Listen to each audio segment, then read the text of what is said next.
Hello, and thanks again for watching our show. I'm Harry Greenbeger, the host for this program, and we have something interesting for you today. We have the feeling that most of you folks don't know exactly who we secular humanists are. In fact, there was a study recently where people were asked whether they knew an atheist, and about 50% of them said they didn't even know an atheist, which really meant that they didn't know that the people they knew were in fact atheists, because generally non-believers keep it to themselves. We have some people with us today who are not necessarily atheists, but we are all part of the New Orleans Secular Humanist group, and some of us prefer different titles, but we are all going to let you know that we non-believers are not devils with horns. We are a variety of different kinds of people. So we're going to ask the three folks with us today to tell us something about themselves, and so that you folks can know who we are. And first, I'm going to call on Mike Schroder and let you tell us whatever you would like about who you are and why people, might want to know about that. Thank you, Harry. It's great to be here. First of all, I'd like to say that I'm just a normal human being like anyone else, and I certainly don't have horns. I'm certainly not a devil, and I realize that that's a misconception among many Christians. They seem to believe that if you're not a Christian, you're a Satanist or something of the sort, but I would just like to clarify that's not the case. And non-believers are very respectable and normal people. Now, in your own life, did you have some difficulty, or do you still have difficulty in letting people know that you're a non-believer? These days, I'm actually very open about it. If the conversation comes up, I have no problem informing anyone that I'm an atheist. There are some misconceptions, and there is a little bit of prejudice from time to time, but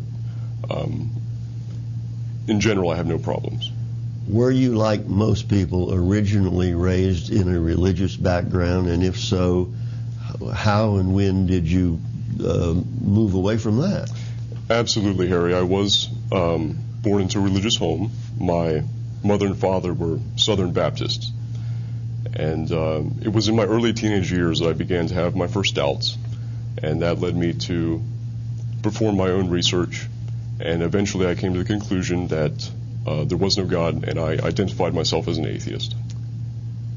Did you announce that to your family or to anyone? Yes, I did, actually. My mother was in denial for many years about it. My father seemed to accept it. He didn't seem to bother him, but my mother was in denial for many years. Well, were you put into exile? Did they say we can't accept that? No, my mother. She said she'd always loved me, whether I became an atheist or whatever I did, but it wasn't that big of a deal.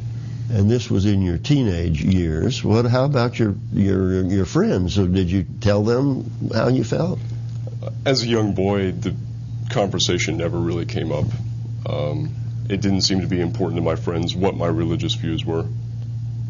But some of your friends were going to was it BYPU, Baptist Young People something? You stopped. Did you ever go, and did you stop going, or? In those years, I wasn't active at all in any church activities. I see. So it was not a great change that you exhibited non-religious behavior. Socially, no, it was not a great change. All right. Now, what is your current attitude toward organized religion or religious people, or how do you feel about that? To be honest with you, I have trouble seeing the importance of religion. From the grand perspective, I find it to be damaging to human progress. I don't like the idea of massive amounts of people believing in delusion. I understand that there are religious freedoms and people have the right to believe whatever they want. I just find it disagreeable is all. So you don't attempt to convert anyone from their beliefs? I have no reason to. All right. Well, there are people out there who think that our objective is to make the whole country an atheist country, which is not what we are setting out to do.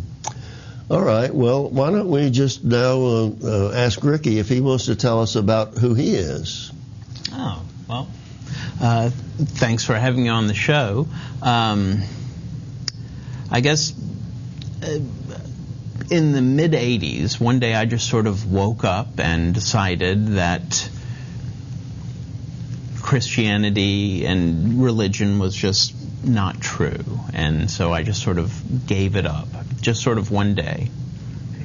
Sort of woke up on. All right. Well, and prior to that time, had you been a church-going person? Yes. My family is not a religious family at all, but I had friends who attended church, and so I became involved in a charismatic denomination in Baton Rouge. That would be the late 70s, early 80s. And tell us about charismatic churches. What exactly did you do, and what is it about it that you decided was not for you? Yeah. Now I believe it's a sect of Baptists, but I could be wrong. It's a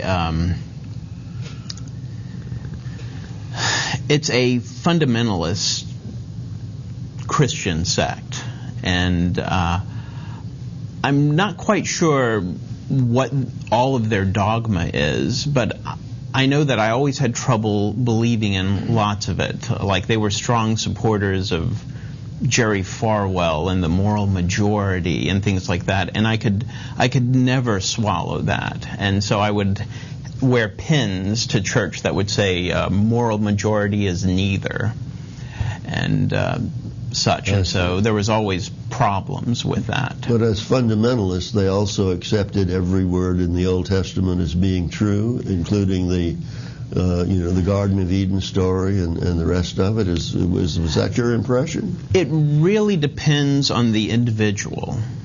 The individual can interpret the Bible as he or she sees fit. Even within the fundamentalist church, you probably can't find two people that agree on the same thing, the same passage. Which passage is literal, which one's to be interpreted. And so even within the churches, there was never any kind of set. Well, when you decided to withdraw from organized religion, did you lose friends, or did you maintain relationship with some of these people, and how did they treat you? It was a sort of a slow, gradual process, and just, one day you just stop attending churches or any other social function. You stop, and then one day in the 80s, I just woke up and said, I can't believe this. This just doesn't make sense to me. All right. Now, so that people can know, what us non-religious people do, what kind of lives we lead. So you gave up churches and religion, and what's life been like ever since? How do you relate to the rest of the society? Life is pretty normal. I look around, and most people generally don't talk about their religion to begin with, so it never comes up. The only time it ever comes up, it seems to be in the political arena, something like that. But mostly, I've never had any problems. And since you said that your family was not particularly religious, you did not have an immediate family problem. What about aunts, uncles, cousins, and others? Are they aware of your secularism, and how do they feel about it? Yes, they are aware, but my family is a fairly diverse family to begin with, and so there was absolutely no problems. All right. Well, we're going to have to come back to both of you and to conclude, what we're trying to say. But why don't we ask Walter now? tell us something about who you are and how all